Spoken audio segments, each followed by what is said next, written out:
Rebecca terdiam sesaat, mengangguk ringan, dan berkata dengan serius, "Kuali obat telah diwariskan selama ribuan tahun di tangan Tinari Dao, dan itu tidak pernah membantu Tinari Dao mengembangkan master seni bela diri sejati. Lagi pula itu tidak terlalu berguna, atau mungkin tidak dapat memberikan efek nyata di tangan Tinari Dao.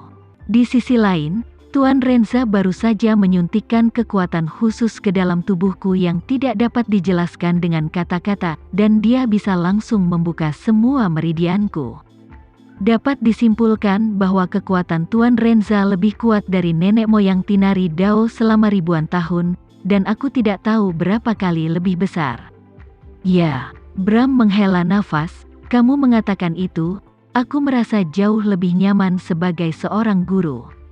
Seperti yang diharapkan Tama, ketika Bram mengungkapkan seluruh isi dari bab pertama, naskah Tinari, kepada para murid Tinari Dao, seluruh Tinari Dao sangat gembira. Menurut aturan Tinari Dao, isi dari bab pertama, Tinari Script, dibagi menjadi 4 bagian. Semua murid di sekte bisa mendapatkan bagian pertama dari naskah Tinari. Raih pangkat prajurit bintang 3, untuk bagian ketiga, mereka harus mencapai level prajurit bintang 5, dan apakah mereka bisa mendapatkan bagian keempat terakhir tergantung pada 2 poin. Pertama, apakah basis kultivasi dapat menembus ke seniman bela diri bintang 6? Kedua, apakah dia akan menjadi master selanjutnya? Kultivasi Rebecca baru saja menembus seniman bela diri bintang 5, jadi sebelum dia datang ke Jakarta terakhir kali, dia hanya menguasai 3 bagian pertama dari Tinari Script. Murid Tinari Dao juga sangat menyadari aturan ini, jadi hampir setiap murid di sekte akan melakukan yang terbaik untuk meningkatkan kultivasi mereka dan berusaha untuk belajar lebih banyak. Namun kini, aturan Tinari Dao yang telah diturunkan selama ribuan tahun tiba-tiba dilanggar oleh Bram. Dia langsung membuat semua isinya menjadi publik, dan memberitahu semua orang bahwa dia sedang memilah-milah isi dari bab kedua, Tinari Script, yang dia dapatkan secara tidak sengaja.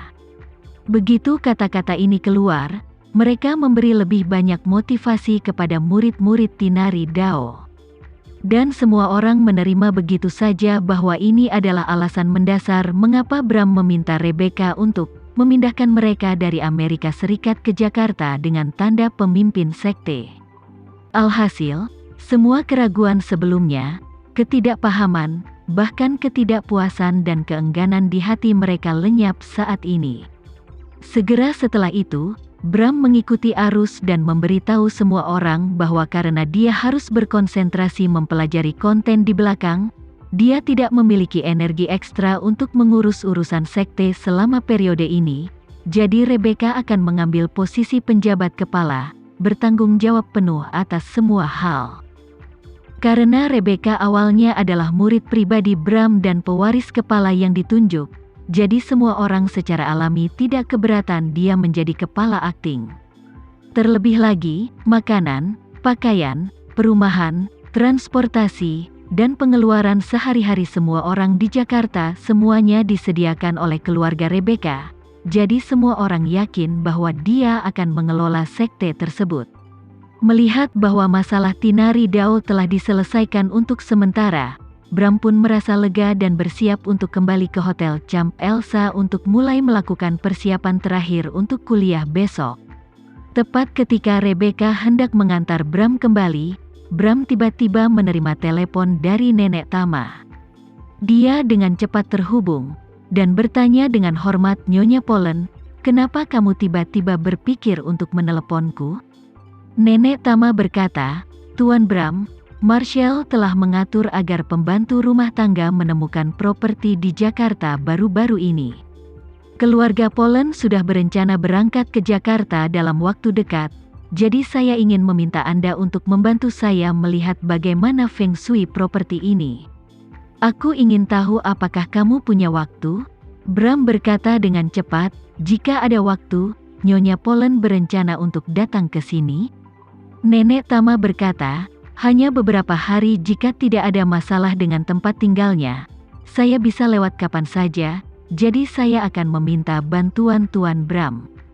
Bram berkata tanpa ragu, tidak masalah, Nyonya, beri aku alamatnya, dan aku akan segera pergi ke sana.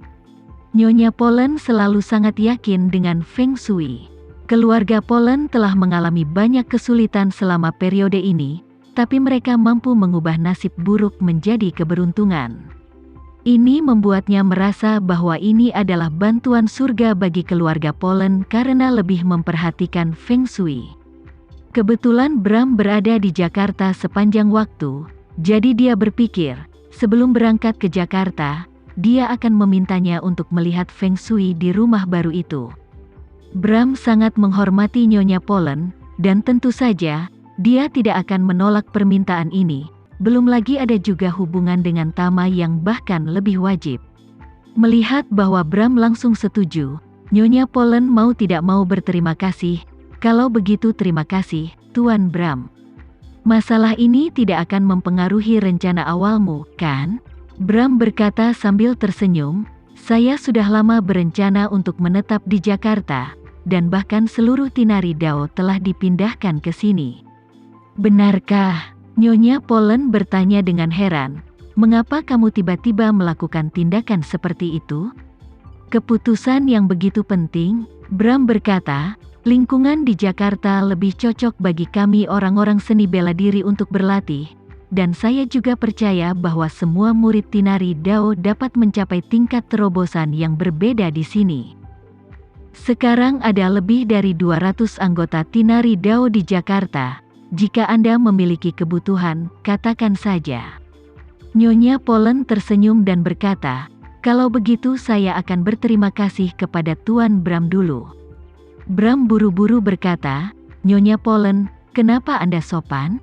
Anda hanya perlu mengatakan sepatah kata pun jika Anda membutuhkanku untuk melakukan sesuatu kapan saja. Aku pasti akan datang. Setelah selesai berbicara, dia berkata lagi, ngomong-ngomong Nyonya Pollen, tolong minta seseorang untuk mengirimi saya alamat rumah baru, dan saya akan pergi untuk melihatnya sekarang. Nyonya Pollen buru-buru berkata, oke Tuan Bram, saya akan meminta seseorang mengirimkan alamatnya sekarang. Nyonya Pollen mengucapkan terima kasih sebentar dan memerintahkan seseorang untuk mengirimkan alamatnya ke Bram. Bram melihat alamat bernama Cempaka Villa, menyerahkan telepon ke Rebecca, dan mendesak, Rebecca, ayo navigasikan ke sini dulu. Setelah memasukkan alamat ke navigasi, Rebecca berkata dengan heran, Tuan, tempat ini sangat dekat dengan hotel pemandian air panas Camp Elsa. Mendengar ini, Bram segera melihat ke layar navigasi dan menemukan bahwa Cempaka Villa dan pemandian air panas Camp Elsa hanya dipisahkan oleh beberapa gunung. Dan jarak garis lurus bahkan kurang dari 2 kilometer. Dia terkejut dan berkata, ini terlalu dekat.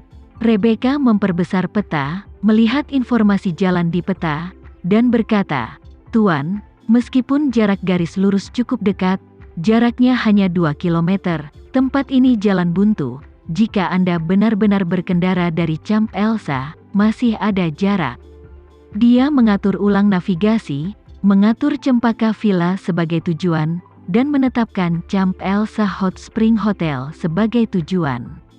Sebagai titik awal, navigasi dengan cepat menghitung rute, dan seluruh perjalanan itu sekitar 5 kilometer.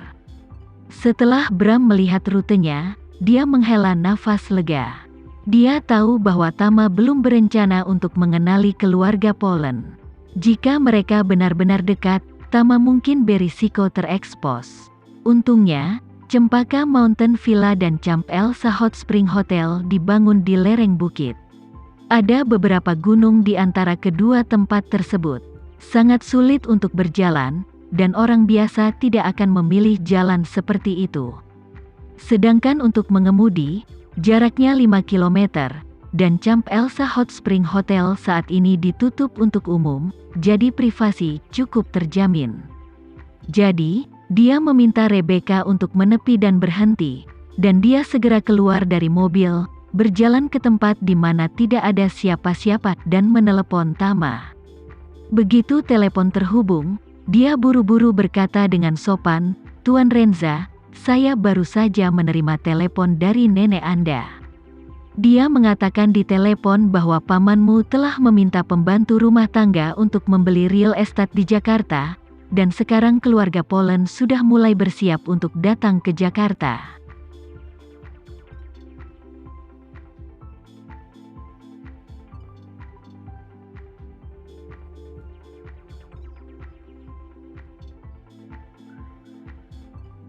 Sekian dulu ya video kali ini, kita lanjutkan lagi videonya di lain waktu. Oh iya, bagaimana menurut kalian? Semoga bisa sedikit menghibur kalian semua. Untuk teman-teman yang baru nonton, jangan lupa subscribe ya, hehehe.